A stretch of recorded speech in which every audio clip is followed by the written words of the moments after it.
tiers de la valeur ajoutée qu'il y a dans ce smartphone, elle n'a pas été créée par le secteur privé. Ce n'est pas un start-upper dans un garage en Californie qui a fait votre iPhone. Ce sont des programmes de recherche publics, militaires, qui ont été menés aux États-Unis très tôt et qui ont donné ces applications qu'on utilise aujourd'hui. Donc il faut d'abord redonner à la recherche publique la place qu'elle a dans l'économie actuelle. La deuxième chose, c'est qu'au Maroc, on a 0,8% du PIB qui sont investis en R&D, et les 2 tiers sont faits par le financement public.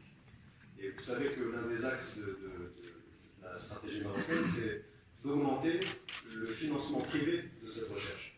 Et c'est pour ça que le programme a été pensé comme une association entre le public et le privé. C'est très important qu'on associe à la fois les entrepreneurs, les start-upers, les structures d'accompagnement et les structures de recherche publique et privée, de façon à ce qu'on crée ces ponts qui vont permettre, Inch'Allah, d'aboutir à des modèles économiques qui sont les plus pertinents possibles.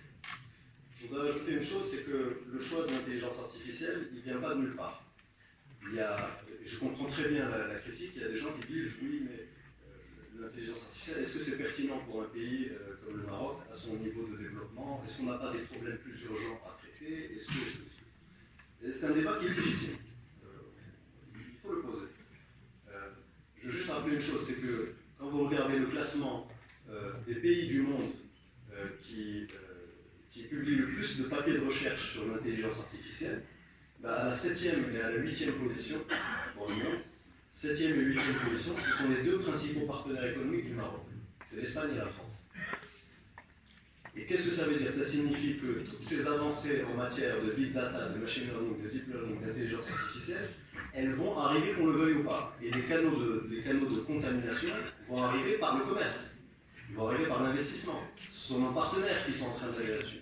Donc si nos propres partenaires, on n'arrive pas à égaler leur niveau de productivité et leur niveau d'avancement dans ces domaines, on court à la catastrophe. Donc c'est très important, ce qui se passe aujourd'hui à l'ENSIA, c'est très important pour installer cet écosystème. La deuxième chose, c'est que de toutes les technologies de rupture, la robotique, la réalité augmentée, etc., de toutes les technologies de rupture, celle où la barrière à l'entrée est la plus basse pour un pays comme le Maroc, avec nos compétences et notre capital humain, c'est l'intelligence artificielle. Donc, c'est important de regarder quel est notre capital en la matière.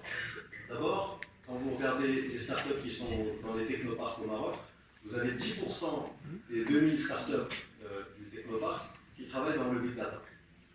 Donc on ne part pas de zéro. Vous faites une recherche très rapide sur Google Scholar, vous allez trouver des centaines et des centaines de papiers de recherche de toutes les universités marocaines sur le big data, le machine learning, dans des domaines très spécifiques, l'éducation, le phosphate, l'agriculture. Il y a vraiment un gisement qui n'est pas suffisamment connu par le public marocain et en particulier par les entrepreneurs. La troisième chose, c'est qu'il y a un rapport de la Maison-Blanche sur l'intelligence artificielle, c'est la feuille de route des États-Unis en la matière, et qui évalue le nombre d'entreprises qui font de l'intelligence artificielle dans tous les pays du monde. Ils y arrivent parce qu'il y a des logiciels qui sont utilisés, et donc vous pouvez estimer dans chaque pays, dans chaque zone géographique, le nombre de licences de ce logiciel qui sont utilisées. Donc on n'est pas, l'intelligence artificielle, ce n'est pas une question de demain, c'est une question d'aujourd'hui. On y est déjà, on le fait. Et je voudrais finir par ajouter que le CNRST a un supercalculateur, le HPC, et je crois qu'il est à la disposition des chercheurs, et notre ambition, c'est justement de le mettre à la disposition de ces binômes chercheurs-entrepreneurs pour qu'ils puissent faire tourner leur modèle. Vous savez que quand vous avez un modèle, un algorithme, plutôt que de le faire tourner sur une bécane normale et que ça vous prenne des semaines pour valider votre hypothèse, quand vous avez un HPC, comme celui qui est au CNRST, vous avez la possibilité d'aller très rapidement, donc de réajuster vos modèles très rapidement. Donc ça, c'est un facteur très important de l'attractivité du Maroc. Dans le cadre de la stratégie digitale de l'Agence de développement digital, il y a un 15e chantier qui a été ajouté par le conseil d'administration au mois de janvier, le 18 janvier, qui est le chantier qu'on appelait écosystème d'intelligence artificielle. Alors, la première brique de cet écosystème, c'est ce programme de recherche qu'on est en train de lancer aujourd'hui. Mais ça ne suffit pas. Il faut un accompagnement. Il Il faut notamment un accompagnement en matière de capital humain. Vous savez qu'on a peu de data scientists au Maroc et que le peu qu'on a, les plus expérimentés, partent à l'étranger. Donc il faut qu'on trouve une solution pour les retenir. Et peut-être même, quand ils sont partis à l'étranger, pour leur donner une raison de revenir. Parce qu'une fois qu'ils ont vu ce qui se passe dans l'Eldorado européen, parfois ils voient qu'il y a aussi un Eldorado au Maroc. Donc il faut qu'on trouve et là ce sont des choses qui sont à l'étude, il faut qu'on trouve un moyen d'avoir un vrai accompagnement en matière de capital humain pour retenir nos chercheurs, pour retenir nos entrepreneurs. Ça c'est le premier point. Le deuxième point, c'est vous ne pouvez pas construire un écosystème d'intelligence artificielle sans une politique de données. Et donc la standardisation des échanges de données et le fait de se mettre d'accord sur des modalités d'anonymisation de ces données sont très importantes. Et donc ça c'est disons, le troisième enabler, après la recherche, après le capital humain, il y a la politique de données qui va être très importante. Et donc c'est pour ça qu'on cherche à refermer ce triangle entre les instituts de formation comme les CIAS et d'autres. On a un enseignement des grandes écoles au Maroc qui sont d'élite, donc il faut vraiment essayer de mettre à profit. Les chercheurs, l'écosystème de la recherche et l'écosystème des innovateurs qui sont des startups et les entrepreneurs qui ne sont pas tous technologiques. Comme on l'a dit tout à l'heure, vous avez vu les plantes aromatiques médicinales, donc l'innovation n'est pas que technologique. Alors, ce qu'on va faire pour, comme disait Siamesi, on va essayer d'associer, d'avoir une démarche inclusive. Donc aujourd'hui on lance ce projet, on vous l'annonce. Inch'Allah, dans la semaine, on va essayer d'organiser un atelier avec le CNRSP, avec des représentants des universités, des représentants des startups, des représentants du secteur privé et de l'industrie, pour essayer de recueillir un petit peu leurs impressions, leurs recommandations, leurs besoins.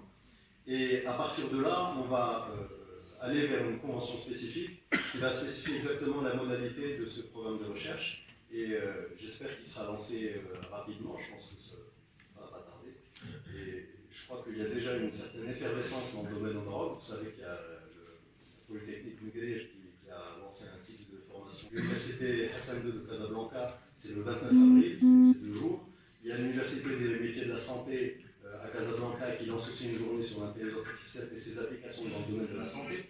Et vous savez que quand vous parlez, alors j'ai discuté avec vous savez qu'il y a un Marocain qui travaille chez Google, qui s'occupe de DeepMind et de tous les business, la stratégie des lancements des nouveaux business de machine learning. Et pour lui, le domaine le plus mature pour l'intelligence artificielle, c'est la santé. Et donc il y a cette journée qui va être organisée à l'Université de la Santé très bientôt. Donc vous voyez qu'il y a vraiment une effervescence et que maintenant, l'idée c'est de structurer l'écosystème autour des piliers recherche, capital humain, partage des données, et ensuite d'aller au-delà en faisant des paris technologiques comme le traitement du langage naturel, la génération du langage naturel, les données mobiles, à partir des données, une collaboration entre l'ADD et la NRT pour mobiliser les données mobiles, pour créer justement ces algorithmes, qui nous permettrait par exemple, c'est un des cas qu'on a eu dans un atelier avec la Banque mondiale, qui permettrait d'avoir des algorithmes qui nous aident à rationaliser le choix de où est-ce qu'on construit les écoles, où est-ce qu'on construit les dispensaires de santé. Et donc ça, pour rendre la politique d'investissement de l'État plus intelligente, c'est fondamental. Donc je dis, le produit de ce programme de recherche va pouvoir être appliqué dans plein de domaines différents, et je crois que ça va rendre l'État à la fois plus intelligent, et ça va nous permettre de donner un débouché à tout un tas de chercheurs au Maroc qui vont pouvoir participer au développement du pays. Et je vous remercie pour